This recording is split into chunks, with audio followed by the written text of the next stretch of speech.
Então, boa noite a todos. Boa tarde, Adriana. Boa tarde. Sejam todos bem-vindos. É com imensa alegria que estamos dando continuidade ao estudo de Joana de Ângeles, Jesus e o Evangelho à luz da psicologia profunda. O tópico de hoje é características psicológicas de Jesus.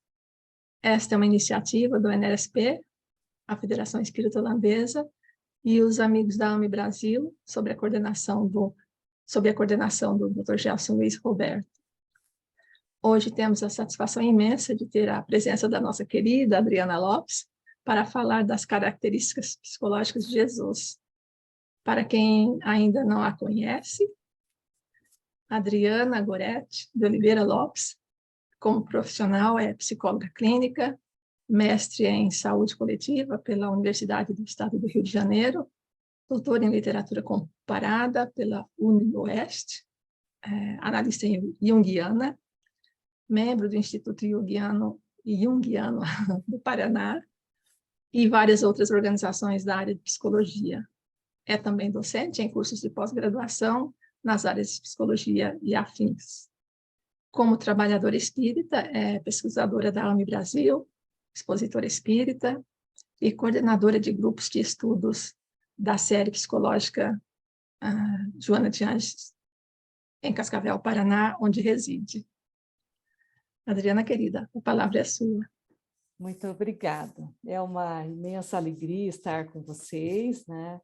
E poder junto, então, essas características psicológicas de Jesus, nós tiramos dessa obra, né? Jesus e o Evangelho à luz da psicologia profunda, especificamente no capítulo 17, porque Joana não fala disso, né? Ela não diz assim, nós vamos estudar as características de Jesus, não, ela não coloca, mas ela vai pontuando no texto, e aí a gente começa a pesquisar assim, olha, então Jesus foi isso, foi aquilo, aí a gente consegue construir esse modelo para a gente entender, né, quem foi esse homem Jesus, porque o importante é a gente saber assim, que Joana explica que a imagem de Jesus apresentava duas formas distintas num contexto histórico. Então, historicamente, aquele Jesus teológico, né, das igrejas, né, eles tinham, eu fiz aqui, né, as características desse Jesus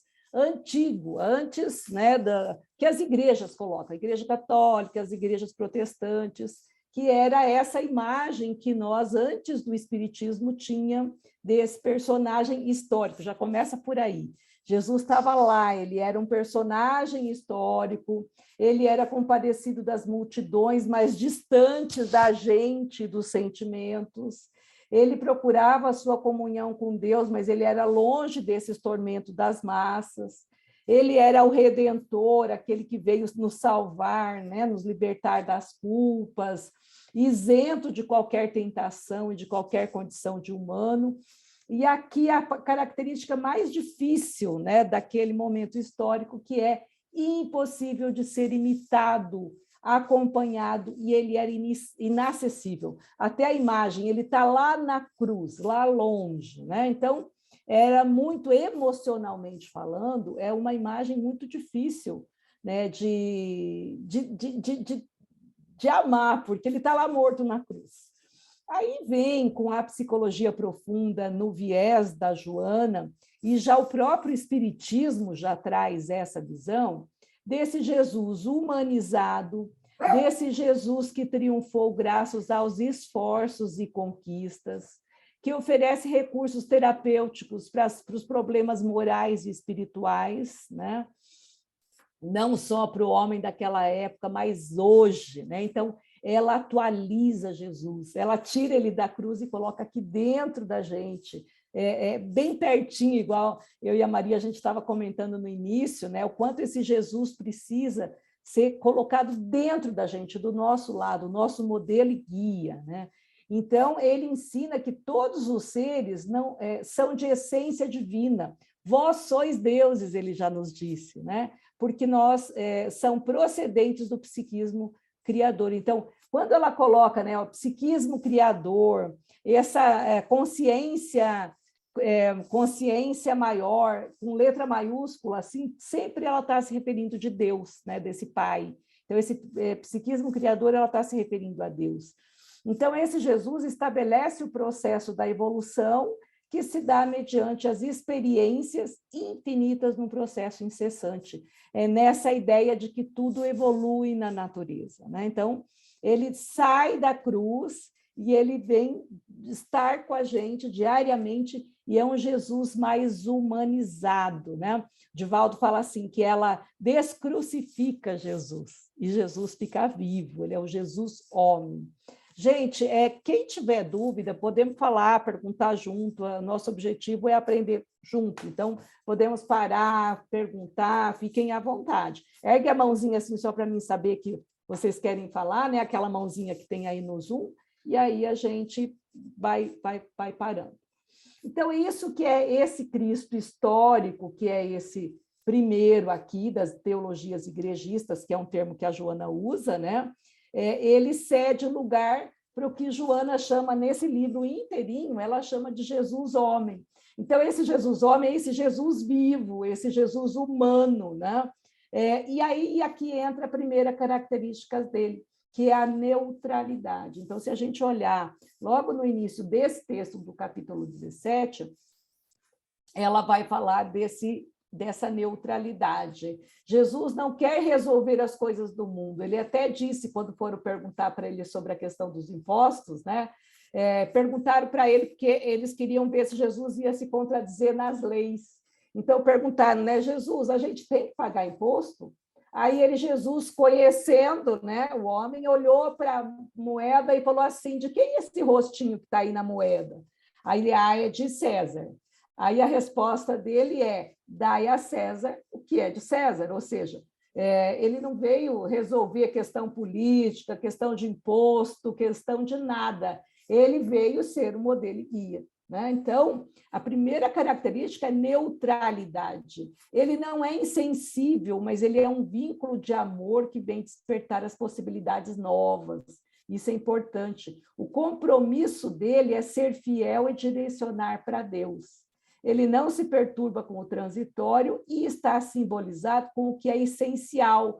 Isso daqui é importante, ó. Ele não veio resolver as grandes questões dos homens e nem salvar a humanidade, porque arquetipicamente, normalmente, quando o ser ele é infantilizado, quando ele não tem uma maturidade suficiente, o ser imaturo sempre espera que alguém venha salvar, né? Que surja um príncipe encantado que venha tirar daquele problema. Então, sempre espera a imagem de um salvador. Por isso que aquele homem imaturo espiritualmente estava esperando um salvador. E Jesus não vem salvar a humanidade, mas ele vem ser de forma, né, de acordo com essa primeira característica, que é a neutralidade, ele vem de forma neutra mostrar, eu venci o mundo, ou seja, eu sou, né? Então, ele vem mostrar que ele, por meio do mérito dele, por meio da vivência que ele teve e a aquisição que ele teve durante as encarnações, ele conquistou esse grau e nós poderemos conquistar por nós, mas ele não vai fazer por nós. Isso que é interessante, a visão psicológica de Joana, porque até então, até o Espiritismo, a gente esperava que seria alguém que viria para realmente aquela ideia, né, de ser o cordeiro que tira o pecado do mundo. Não, ele vem mostrar que o pecado, a sombra está dentro de nós, e pecado é errar o alvo, né? Então, a gente que não, por meio da sombra, a gente erra o alvo, mas na realidade que ele mostra o caminho.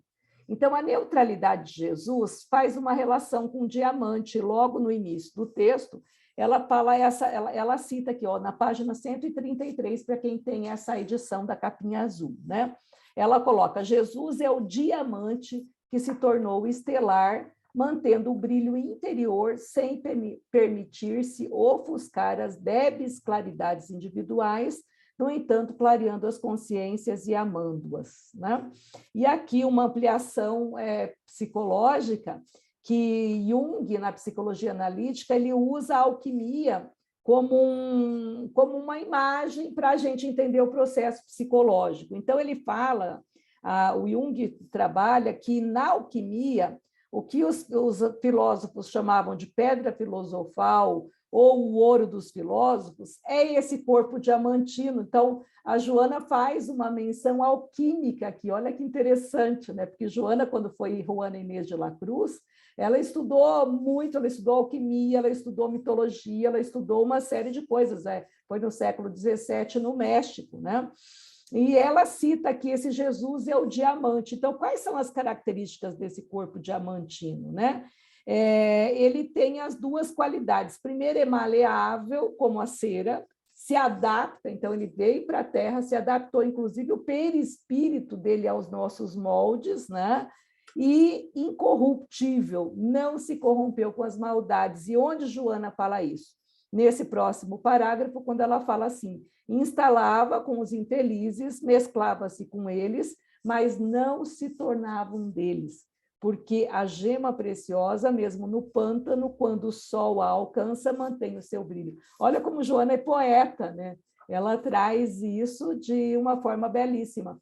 Tem uma mãozinha, o Biraci, é isso? Está com a mãozinha erguida. Sim, sim. Não, Fala, Bira, querida. Você falando dessa parte do corpo de Jesus, do diamante, eu me lembrei do livro que eu li dos Exilados de Capela, eles falando da parte que eles falam da vinda de Jesus para a Terra, eles citam que Jesus levou 900 anos descendo a esfera para poder encarnar como Jesus, na época do Egito, naquela época, há 2000 anos atrás, né? E aí eles falam um pouco dessa trajetória, dá uma pouca explicação, né? Não lembro tudo, mas eu me lembrei... Para poder se adaptar, né? Adaptar a atmosfera de nível baixo.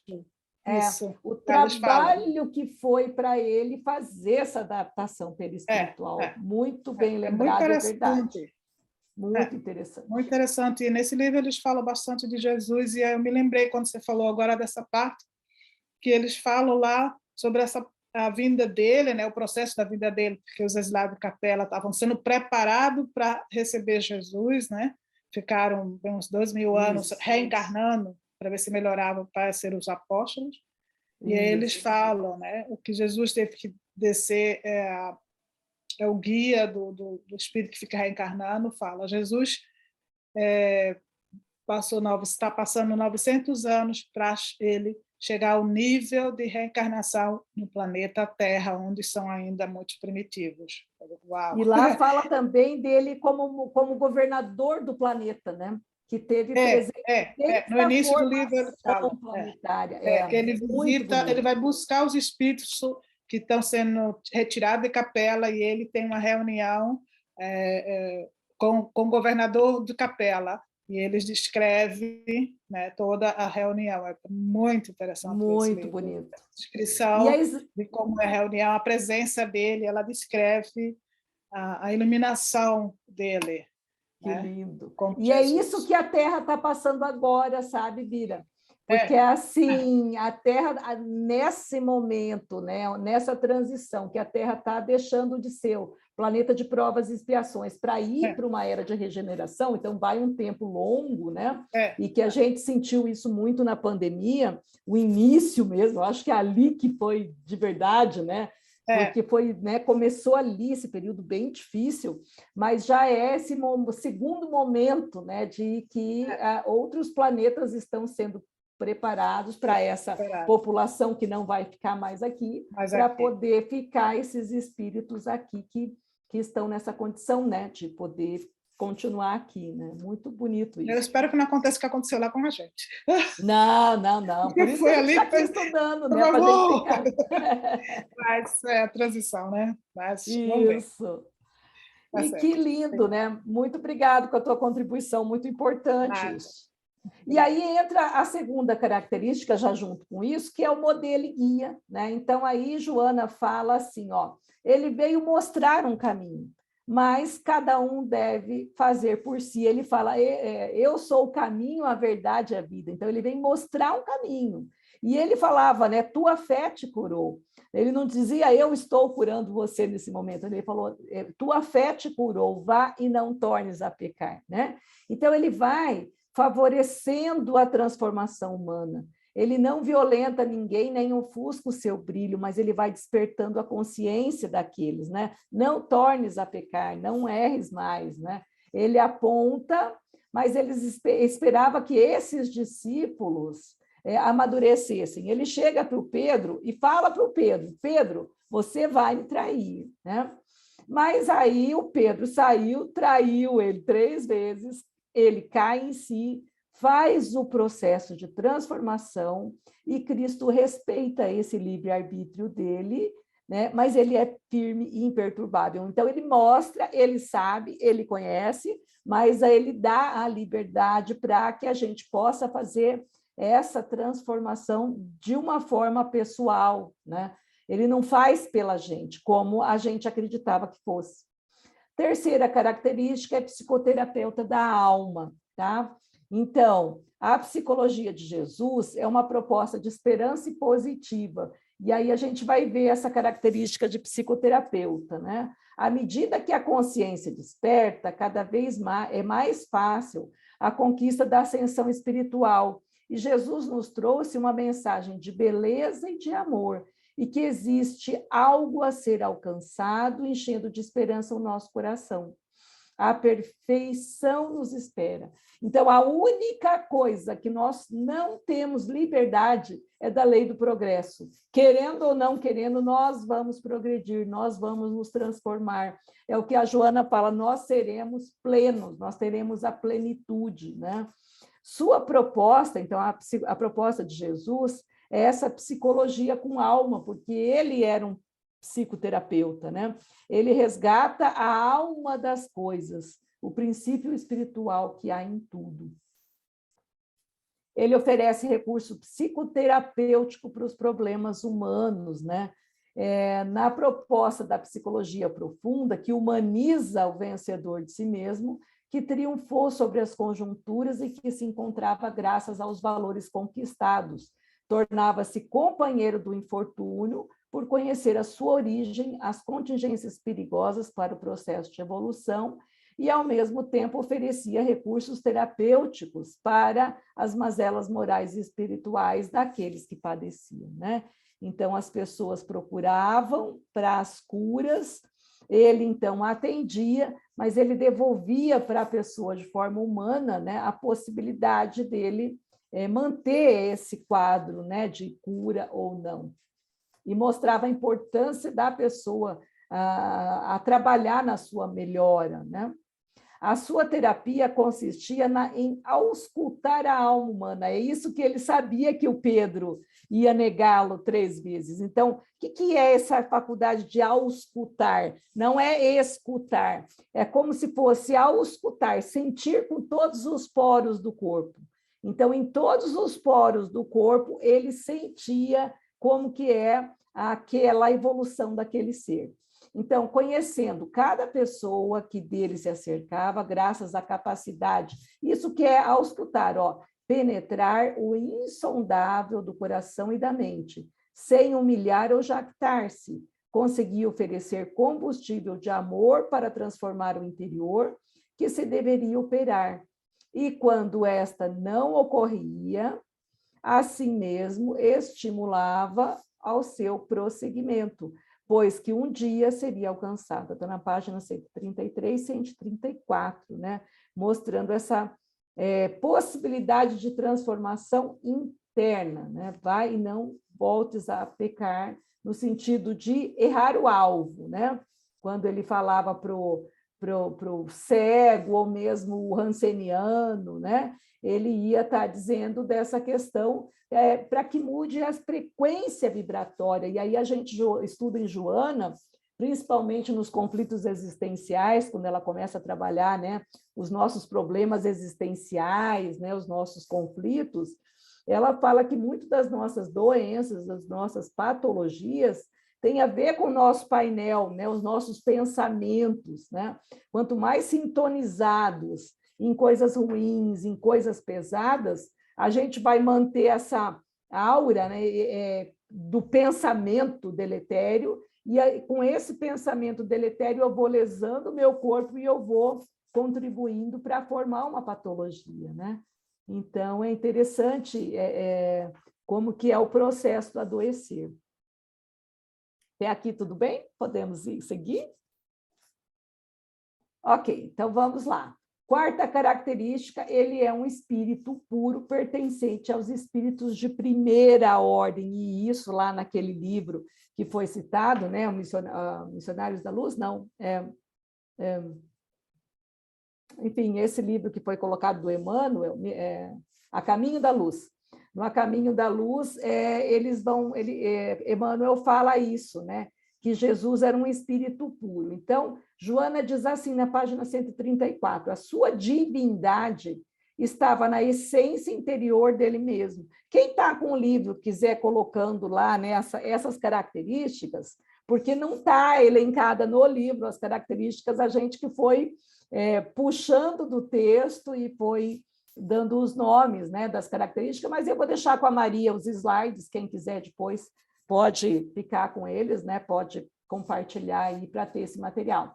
Então, a frase dela é: a sua divindade estava na essência interior dele mesmo, assim como se encontra em todos nós. Então, olha que interessante. Joana fala que dentro de nós está a nossa divindade. Ele diz: vós sois deuses, né? Mas em nós ainda está em essência. Ele já tinha desenvolvido isso. Mas, sobretudo, na forma de viver a mensagem, que expressa o amor inefável de Deus nas suas criaturas, né?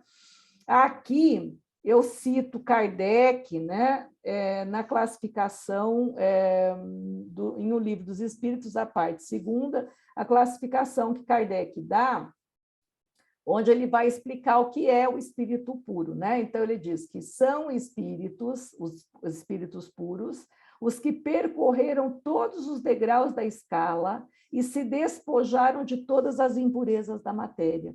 Não têm mais que sofrer provas e expiações e contribuem para a harmonia universal. Por isso que foi falado, né, a dificuldade deles adaptar esse perispírito e poder voltar para a matéria. É muito difícil, foi muito difícil, foram todos esses, se eu não me engano, que ela falou 900 anos, né? É bem difícil isso. Quinta característica que aparece no texto, ele é humanista. Então, Joana cita a solidariedade e a compaixão pela imperfeição da humanidade. E aqui é tão bonito, depois vocês leiam nesse capítulo, que a Joana fala que o próprio Jesus é o bom samaritano, né? É aquele que desce do cavalo e vem amparar esse homem que está caído no caminho.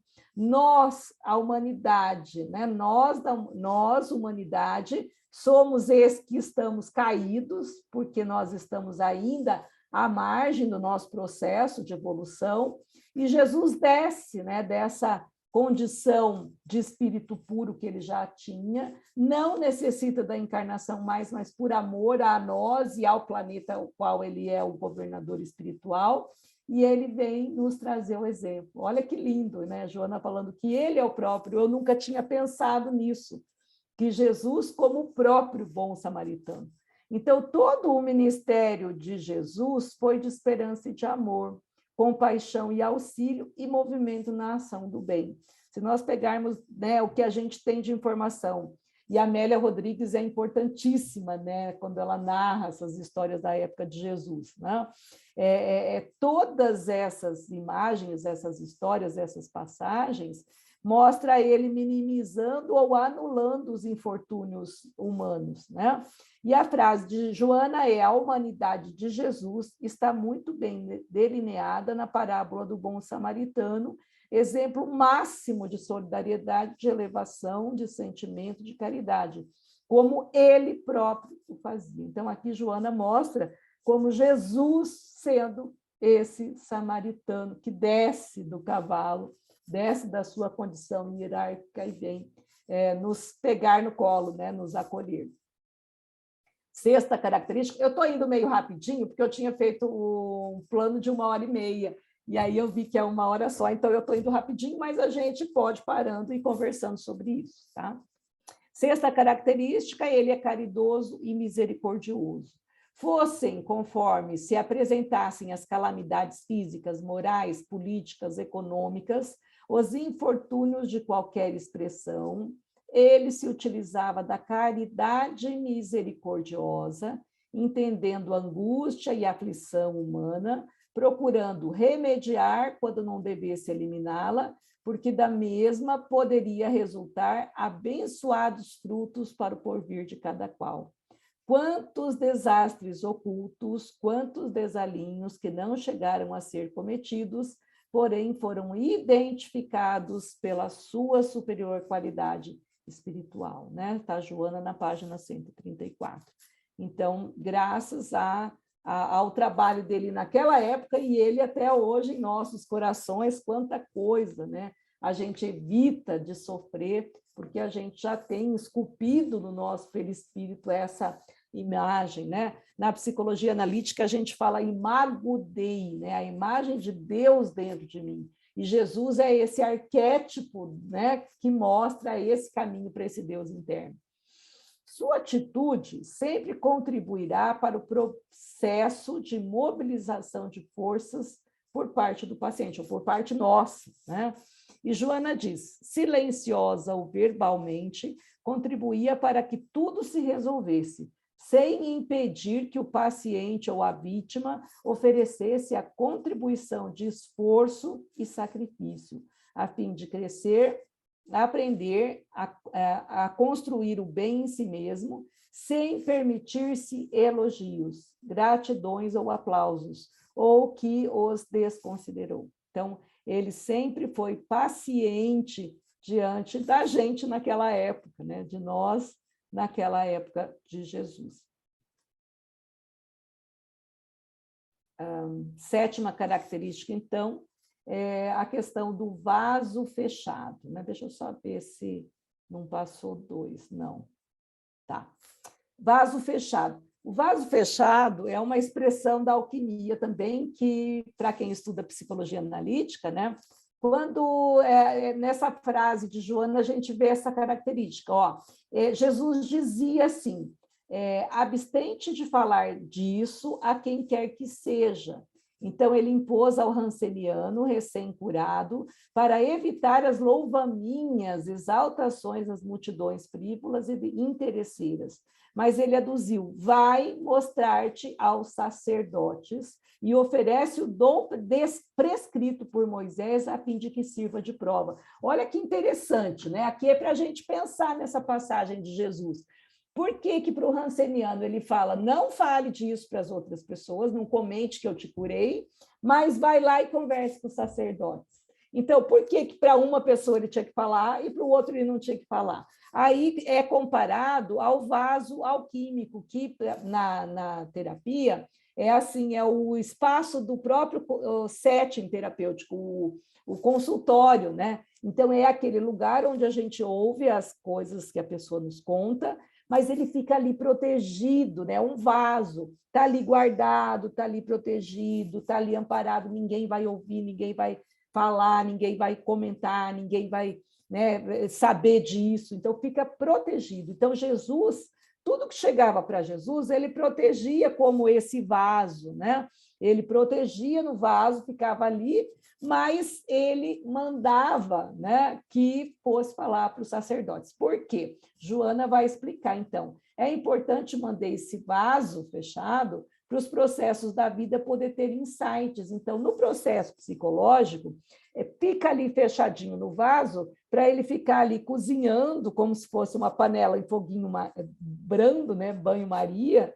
A gente usa essa expressão porque Maria de Profetisa foi uma das primeiras alquimistas mulheres e ela que cria esse processo do banho-maria, onde o vaso ficava fechado, tampadinho, num fogo muito baixinho, e aquilo vai cozinhando até vir um insight. Então, a terapia faz isso. Ela traz, a gente consegue falar de coisas que a gente não fala para ninguém, fica ali naquele espacinho sagrado, porque é protegido, né? E aí a pessoa começa a ter insights, isso aconteceu porque eu fiz aquilo, né? Então é um local protegido. E Jesus, por isso que ele era o psicoterapeuta da alma, ele provocava insights nas pessoas, né? Necessitando do tempo para calcinar. Calcinar é transformar, é aquela operação do cal. Se alguém já mexeu com cal, o cal é um pozinho que, quando entra água, ele queima, né? Ele produz calor, e aí ele gera a transformação. E nós também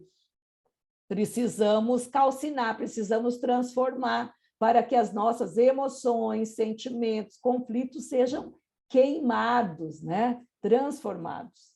É um trabalho interno que necessita ser atravessado para gerar forças e promover as transformações.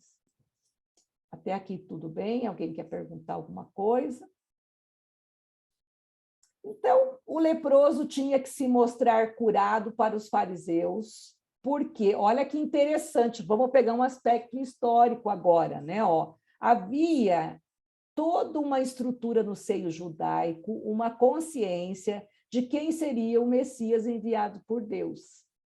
Ele tinha que levar para as pessoas certas que ele era o Filho de Deus. Então, aqueles sacerdotes que ele coloca aqui, né, vai mostrar para os sacerdotes. Esses sacerdotes, na realidade, são essas pessoas que precisavam saber que ele era o Messias, né? Conforme essas escrituras que tinham previstos. E ele tinha que ser reconhecido.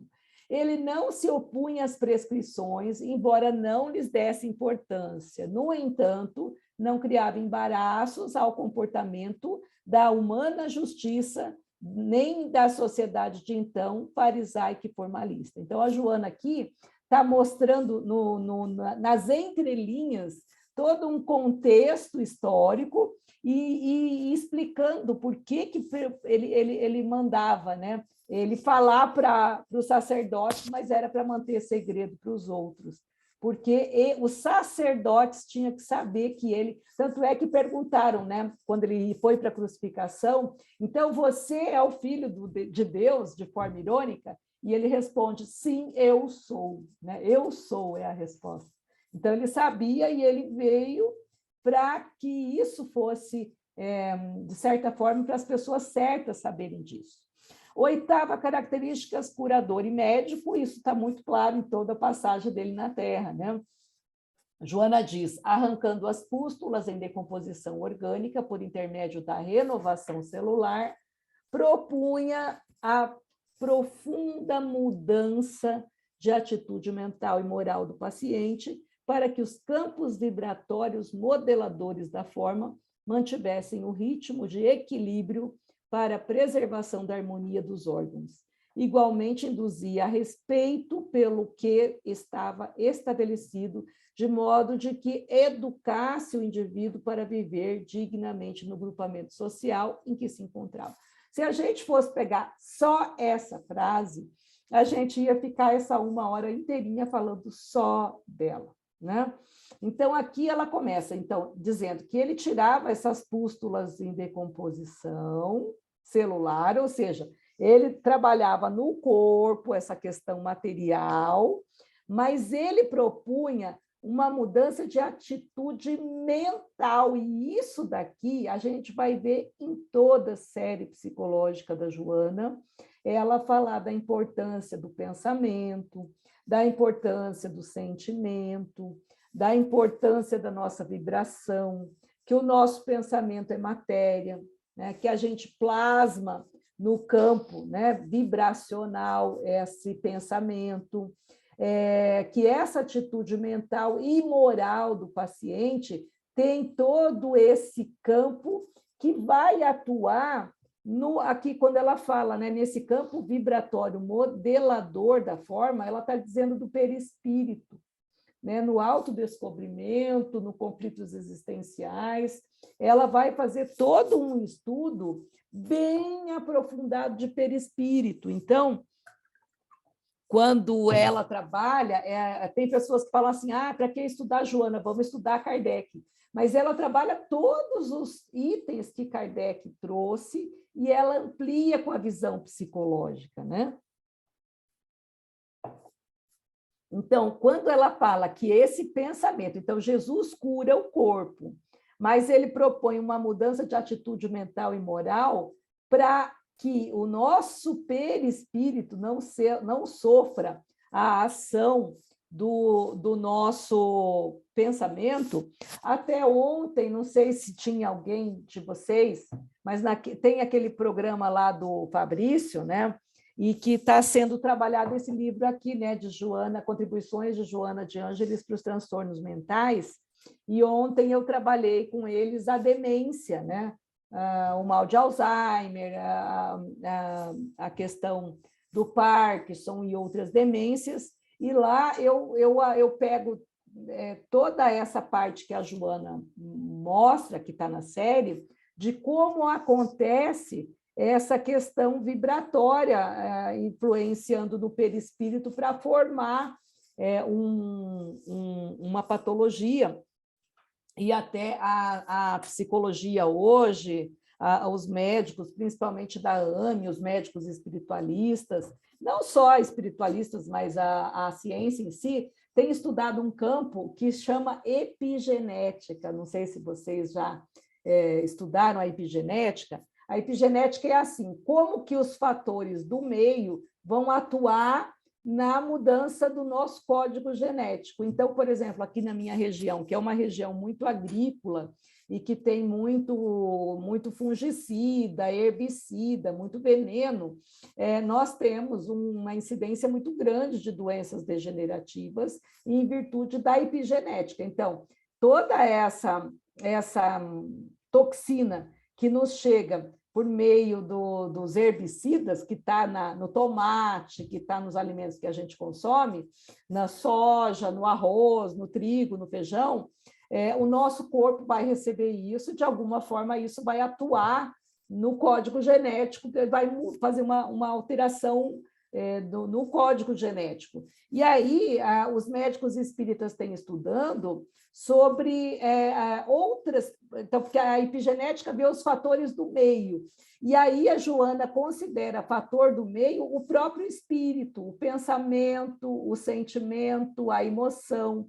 Então, sentimentos de raiva, sentimentos de medo, sentimento de desejo de vingança, né? E isso vai causar mudanças epigenéticas no nosso código genético e vai mudar o campo vibratório e vai causar uma lesão. Então, Jesus, quando curava, ele fazia não só essa cura física, mas ele trabalhava esse campo vibratório onde ia atuar no perispírito, né? Interessante isso. Até aqui tudo bem? Igualmente, ele induzia, né, a educação do indivíduo para viver dignamente no grupamento social, né?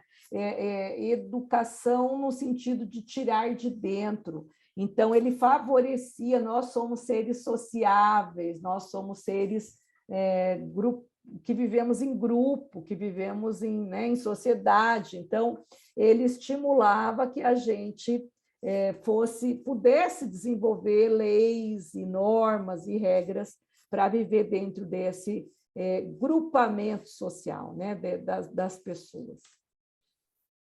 Então, são traços da postura de Cristo como terapeuta de corpo e de alma. Então, ele não é só um terapeuta de corpo, mas esse terapeuta de alma que vai levar a essa mudança perispiritual, né? Então, a individuação, que a Joana vai falar muito desse processo em toda a série, que é eu desenvolver quem eu sou de fato, quem eu sou em essência, ele é um opus contra a natura, ou seja, ele é uma obra contra a natureza. O que é isso? Então, a natureza lembra que eu falei que nós somos fadados ao progresso? A única lei que a gente não pode quebrar, não vai conseguir quebrar, nós vamos ter que seguir é o progresso, né?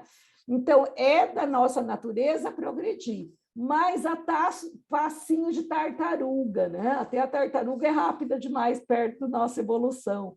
Então, a nossa evolução é lenta, se a gente olhar, né? Nós, desde a época de Cristo, quanta evolução nós tivemos? Muito pouca, né? Só tecnológica, porque a nossa evolução enquanto ser ela está muito primitiva ainda, né? Então, a individuação, ela ajuda a aumentar o fogo, ou seja, ela vai fazer com que a gente evolua mais rápido. Então, a Joana fala que essa é a função do sofrimento, por isso que no livro Plenitude, ela trabalha o livro inteirinho sobre o que é o sofrimento, as causas do sofrimento, como evitar o sofrimento, né? E no livro Momentos de Saúde e Consciência, ela fala ainda que é uma escolha nossa ser feliz ou ser infeliz. Olha que coisa. Então, a dor ela é algo que vai acelerar o nosso processo, mas a gente pode sofrer sentindo alegria, compreendendo o processo, que é um processo, a individuação me chamando para o meu progresso, ou eu ficar igual uma criança birrenta, com raiva de ter que tomar o remédio na hora né? Quando vem a mãe com o remédio, a gente esperneia e fala, não vou tomar, não vou comer, não quero comer. Então, a gente fica presa no sofrimento. Então, a Joana fala que isso é opcional, a gente tem a liberdade de escolher ser feliz ou não, e a felicidade é um dever nosso, né? A alegria, nós temos o dever de ser alegres e felizes, né? Então, todos evoluiremos, não tem jeito, isso é da nossa natureza, mas se deixarmos para a natureza, vai demorar muito tempo, né? Então, essa obra, que é o Opus, isso aqui é uma operação alquímica também, o trabalho, o esforço, acelerar o processo que a natureza demoraria centenas ou milhares de anos, né? Então, essa obra é a própria dor nos convidando para o nosso progresso, né? Temos que fazer um esforço, sair dos atavismos do passado e trabalhar para sair dessa condição natural, assumindo o quê? A responsabilidade pelo processo e não deixando o mundo fazer por mim. Então, Jesus veio para isso, a nos convidar, né? Que a gente possa, de forma consciente, se empenhar nesse trabalho de evolução. Então, estudar a doutrina espírita, ler livros, nos estudar, não é vigiar e orar a vida do outro, né? Mas é vigiar quando me vem um pensamento, por que eu estou pensando isso? Esse pensamento para mim quer dizer o quê? Né? Será que é o meu mentor? Hoje alguém me perguntou, né? Quando eu tenho isso, será que é o mentor? Muitas vezes pode ser, né? Então, é importante olhar essas ideias que nos acomete de vez em quando. A ideia de cura, então, significa que é muito bonito, né? Olha aqui que Joana entende por cura. Não é ir lá curar o olho e eu sair, né? Estava cego e saí vendo. Não. Cura para Joana significa assumir o ônus e cuidar. E aí ela traz 3 palavrinhas. Atenção. Cuidar do corpo, da alimentação, da higiene, né? Então, esse cuidado básico, que é o mais fácil, né? Cortar unha, cortar cabelo, né? Essa coisa até da higiene, alimentação e corpo. Lavoura, no sentido de plantação mesmo, né? Como que eu cultivo hábitos e atitudes, e aí eu acho muito legal o trabalho que o Marlon faz, naquele primeiro livro que ele escreve, né, o cultivo das emoções. Então, esse cultivar não é só uma plantinha, não, mas é o meu hábito, né? Então, o hábito da oração, hábito da prece, o hábito da meditação, atitude de introspecção, atitude de observação. Então, é isso que é uma lavoura, né? Olha o simbolismo que a Joana traz. Aí vem a ideia do adorno, né? Que é tratar a alma como algo de valor, quase que um adorno no sentido de enfeite, né? Então, o quanto que essa alma é uma joia, né? Ela tem valor. Adoração aos deuses, não é essa adoração aos deuses lá da época de Jesus, que eram os povos politeístas, né? Mas é esses deuses que tem dentro de mim. Então, eu gosto quando a psicologia analítica olha para a psique como se fosse um Olimpo. E aí, quem são os deuses? Vamos pensar nos deuses gregos que tem Zeus. Zeus é aquele deus que joga raio em todo mundo, né? Quando ele está bravo. Então, nós temos em nós um movimento explosivo de, quando a gente está bravo, jogar raio em todo mundo.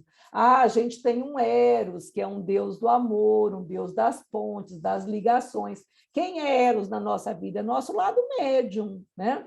Porque a gente faz a ponte do mundo espiritual com o mundo material.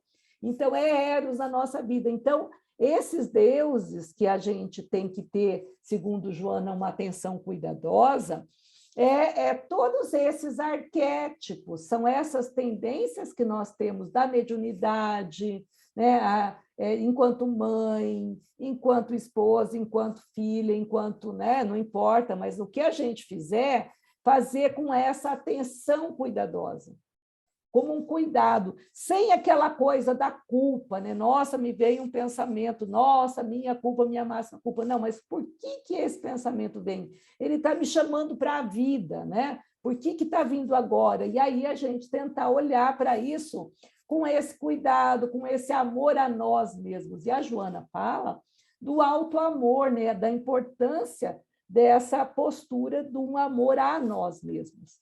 E aí, uma frase que está no finalzinho do capítulo, ela fala que o ego, em predomínio, lentamente cede espaço ao self, que encarrega de conduzir os pensamentos, ideais e esperanças necessárias para alcançar a meta a que está destinado. Isso é individuação, né? A individuação é esse ego entender, esse eu, né? Eu, Adriana, que nasci no Brasil, que sou brasileira, que sou casada, que tem tantos anos, né?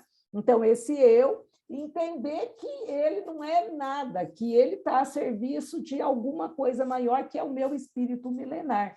Esse espírito milenar é o self. Então, o self, esse espírito milenar, ele precisa ser ouvido. Então, ele não está sendo ouvido. Então, ele chacoalha o ego até ele entender que ele ali, ele é um servidor na casa, ele não é o dono da casa.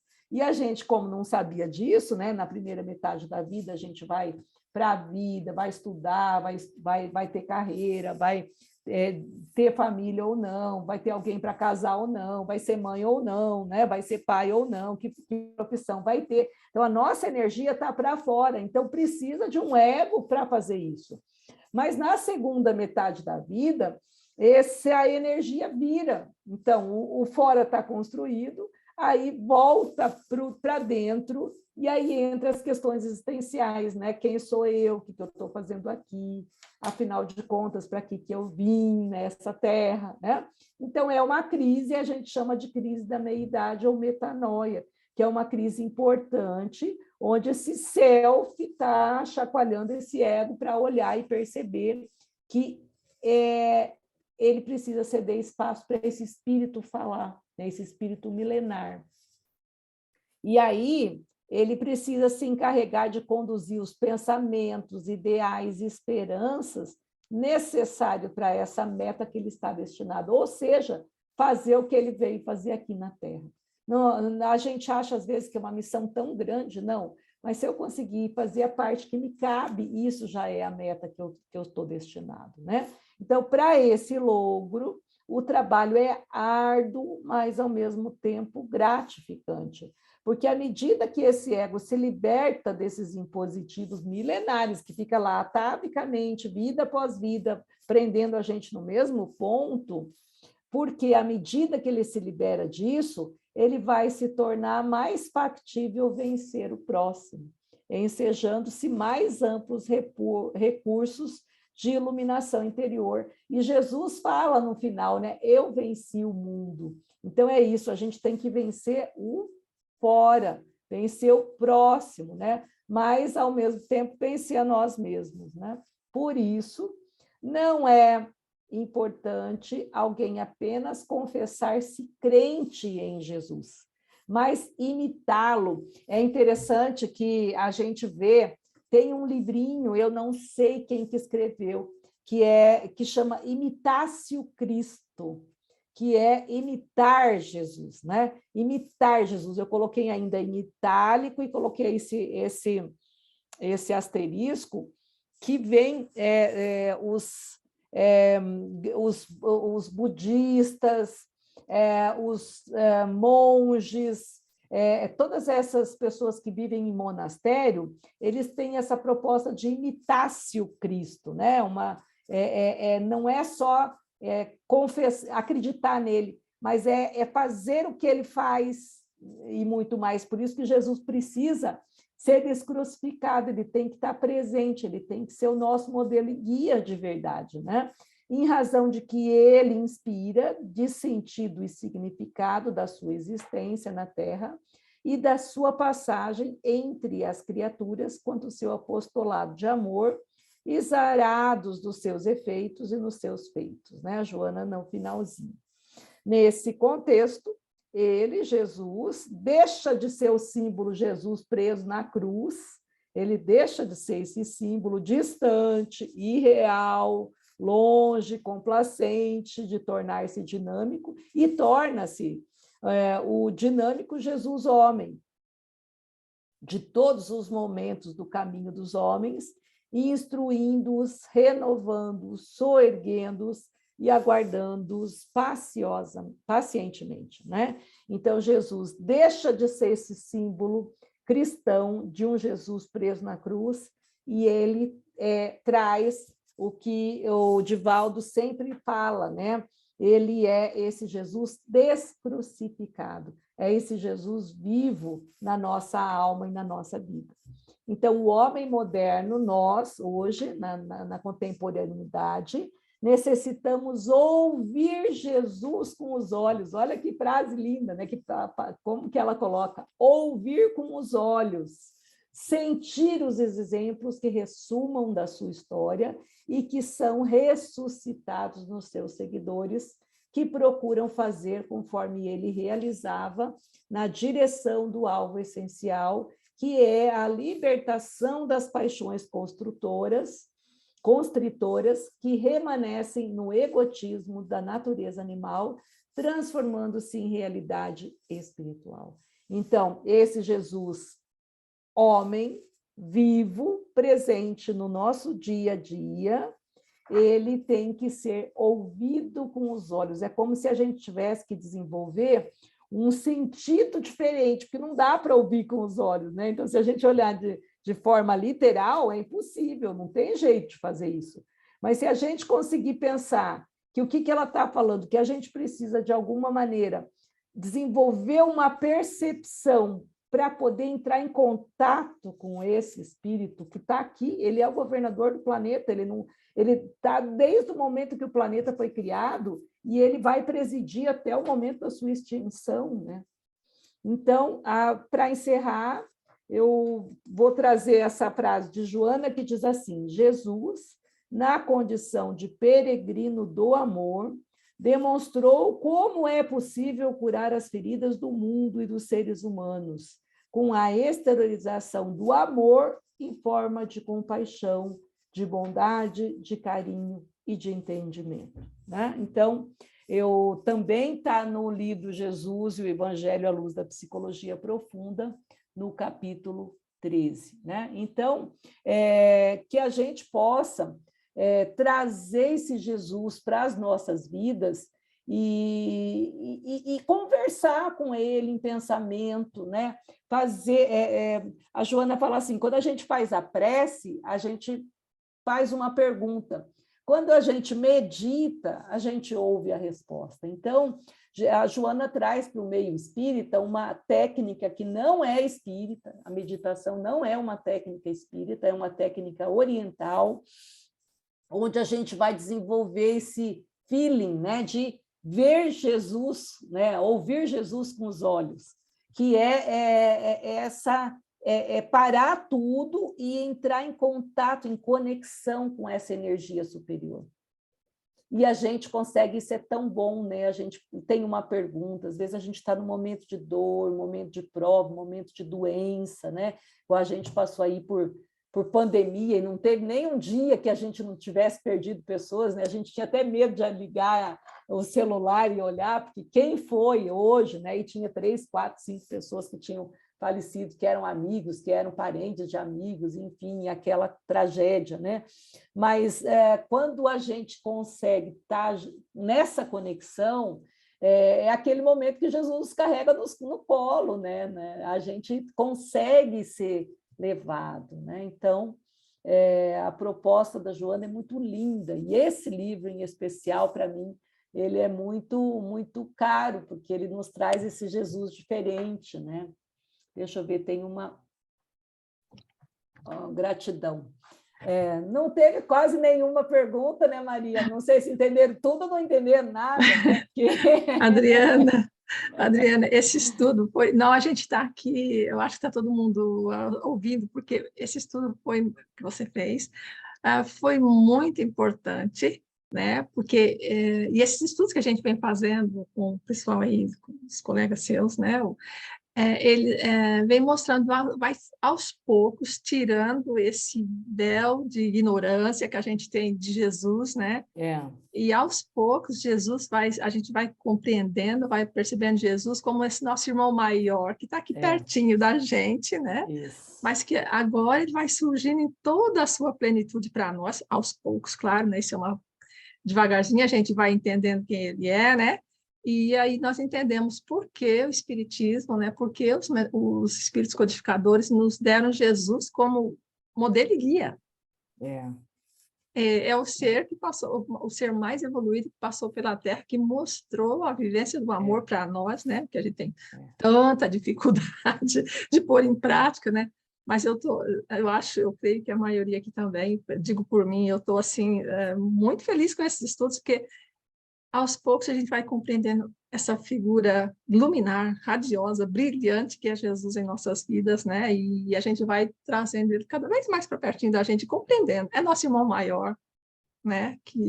E como o que é melhor, né, Maria? A gente pode ser como ele foi, como ele é, né? Então, vai tempo, mas um dia nós vamos atingir essa plenitude que Jesus já é. Ele é isso, nós seremos ainda. Por isso que a Joana fala, né? Que o nosso espírito de luz está em nós, ainda numa sementinha que vai desabrochando. Então, a importância de viver, a importância de aprender a amar, né? De aprender a se respeitar. Eu gosto quando ela fala uma coisa, eu falo, nossa, ela é muito corajosa, né? Que tem aquilo, né? Jesus fala amar a Deus sobre todas as coisas e o próximo como a si mesmo. Ela fala assim, eu inverto isso. Eu falei, meu Deus, ela inverte. Aí ela fala assim, amar a si mesmo para aprender a amar o próximo e conseguir amar a Deus. Então, é verdade, porque a gente espírita, a gente faz uma coisa muito interessante. A gente acha que é egoísmo, cuidar do corpo, cuidar da alimentação, fazer uma atividade física. A gente fala, não, eu preciso cuidar do próximo, eu preciso fazer caridade, eu preciso ir lá. Só que eu esqueço, às vezes, de ouvir um filho, né? De ouvir o meu companheiro. Né? Então, a caridade, primeiro, tem que começar com a gente, em casa, com os filhos, né? Com quem está perto. E aí, quando a gente conseguir, claro, você vai tentando fazer junto, mas poder também ter esse auto-amor. Então, a tecla que ela bate é no auto-amor, para a gente entender que não é egoísmo a gente cuidar da gente, do que a gente pensa. Por isso que é o vigiar e orar, né? Gosto desse termo de Jesus. Mas isso, o nosso tempo, acho que está acabando, né? Rosana colocou aqui uma comunicação, observação. Adriana, não temos perguntas porque temos muito para entender e refletir. Gratidão. Mais ou menos que bom, porque eu fiquei preocupada. Eu falei, será que ninguém entendeu nada? Porque quando a pessoa, né, não pergunta. Foi muito bom, Adriana. Eu acho que é porque nós precisamos de tempo para digerir tudo. Muito obrigada, gratidão imensa, né? E aqui já esperando assim com ansiedade a próxima vez que você vai estar com a gente, daqui 5 minutos. Que bom. Obrigada.